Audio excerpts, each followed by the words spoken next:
Gilas Pilipinas magsisimula ng mambuli sa Asia sa larangan ng basketball at bakbakan ng dalawang Gilas head coach magiging kaabang-abang. Ngayong November 21 mga kabasketball ay magaganap na ang inaabangang tapatan ng ating Gilas Pilipinas kontra sa malakas na kupunan ng New Zealand at susundan pa yan ng Hong Kong sa November 24 sa Mall of Asia Arena. Kabang-abang ang magiging performance ng ating Gilas Pilipinas, especially sa laban natin kontra sa New Zealand sa 3 beses na tayong tinatambakan sa 3 huling game natin kontra sa kanila.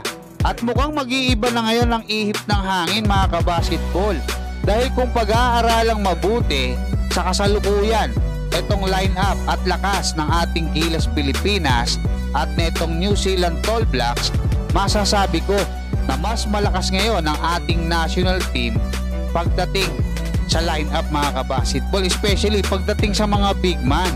Dahil hindi katulad noon doon sa FIBA OQT kung saan natalo tayo doon sa Georgia at Brazil na hindi nakapaglaro si AJ Edu at na-injured din si Kai Sotto. 'Di ba? Ngayon si AJ Edu nag-average na ng 8.7 rebounds kontra sa mga malalakas na import sa Japan P-League. Habang si Kai Sotto naman ay nag-average ng 13 points at almost 9 rebounds doon. So ngayon, healthy pa rin, malakas pa rin itong si Junmar Fajardo, 3 silang magiging pwedeng center dyan. At itong si Japet Aguilar na napakaganda ng ipinapakita ngayon. Alam natin sa mga nagdaang panahon na kapag may malakas kang big man gaya ng China na may Yao Ming at Iran na may Haddadi, nagdo-dominate sila mga kabasketball dito sa Asia. Napatunayan na yan ng kasaysayan. At ngayon na meron tayong Kai Sotto, meron tayong AJ Edu, meron tayong Junmar Fajardo na malalaki talaga, no? Masasabi ko mga kabasketball na posibleng mag-dominate din ang Pilipinas dito sa Asia. Sa ibang balita naman, speaking of Gilas Pilipinas, magiging kaabang-abang itong paghaharap sa PBA Finals ng kasalukuyang head coach ng ating Gilas Pilipinas na si Coach Tim Cone at ang pinalitan niya sa pwesto na si Coach Chot Reyes.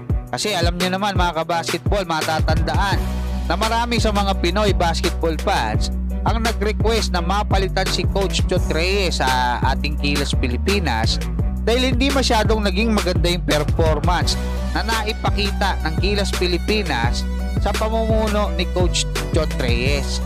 So alam naman natin yan, nagkaroon pa ng usapin patungkol sa pagbalik ni Coach Chot Reyes sa Talk and Text dahil maganda rin yung ipinakita ni Jojo Lastimosa, ni Coach Jojo Lastimosa, nag-champion pa yung TNT.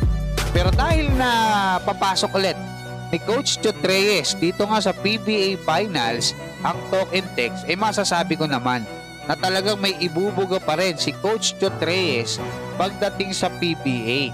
At itong magiging tapatan nilang dalawa na to mga kabasketball ni Coach Tim Cone ay paniguradong magiging matindi dahil gusto din naman patunayan ni Coach Tim Cone na karapat-dapat din siyang maging head coach ng ating Gilas Pilipinas. Ano man yung maging kalabasan ng PBA Finals, alam naman natin mananatiling magkaibigan si Coach Tim Cone at Coach Chot Reyes na naging magkasama din sa iisang team sa PBA at sa ating national team. Hanggang diyan mga kabasketball, maraming salamat at God bless sa inyong lahat.